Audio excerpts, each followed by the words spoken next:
আসসালামু আলাইকুম মোৰ মা ভনীসকল, অসমীয়া ইছলামিক চেনেলটিলৈ আপোনালোকক স্বাগতম জনাইছোঁ। আশা কৰিছোঁ সকলোৱে ভালে আছে। আল্লাহৰ ৰহমতত ময়ো ভালে আছোঁ।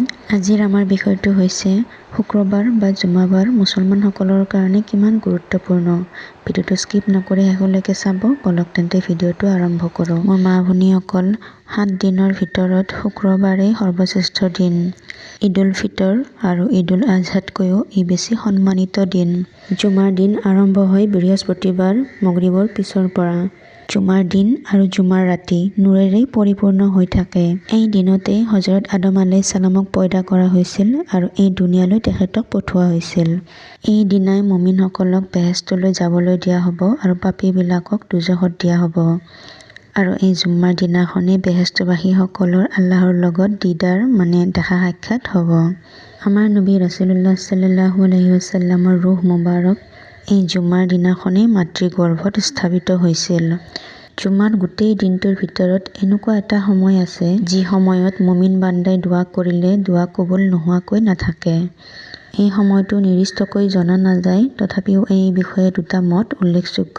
নাম্বাৰ 1, জুমাৰ খুতবাৰ আৰম্ভৰ পৰা নামাজৰ শেষ পৰ্যন্ত এই সময়ৰ ভিতৰত। নাম্বাৰ 2, আসৰৰ পিছত দিনৰ শেষ ভাগৰ ভিতৰত। জুমাৰ দিনাখন দৰুদ পঢ়িলে অন্য দিনতকৈ বেছি সৱাব হয়।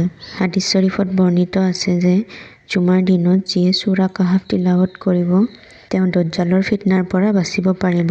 দজ্জালৰ ফিতনা এনেকুৱা ভয়ংকৰ ফিতনা হ'ব যে ডাঙৰ ডাঙৰ আলিম উলামাৰো ইমান ধ্বংস হৈ যাব।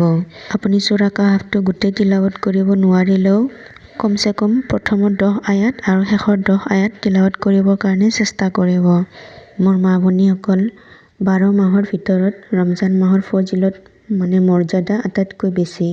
ৰাতিবিলাকৰ ভিতৰত কদৰৰ ৰাতিটোৱেই সৰ্বশ্ৰেষ্ঠ ৰাতি আৰু 7টা বাৰৰ ভিতৰত শুক্ৰবাৰৰ দিনটো বা জুমাৰ দিনটোৱেই সৰ্বশ্ৰেষ্ঠ। মোৰ কথাখিনি আপোনালোকে বুজি পাইছে বুলি আশা কৰিছোঁ। কিবা বুজি নাপালে কমেণ্টত জনাব। ইছলাম প্ৰচাৰৰ অৰ্থে ভিডিঅ'টো যিমান পাৰে শ্বেয়াৰ কৰিব। মোৰ কাৰণে দোৱা কৰিব। আসসালামু আলাইকুম।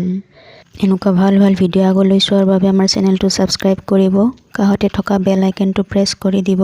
কিবা জানিবলগীয়া থাকিলে কমেণ্টত জনাব। ভিডিঅ'টো যিমান পাৰে শ্বেয়াৰ কৰিব।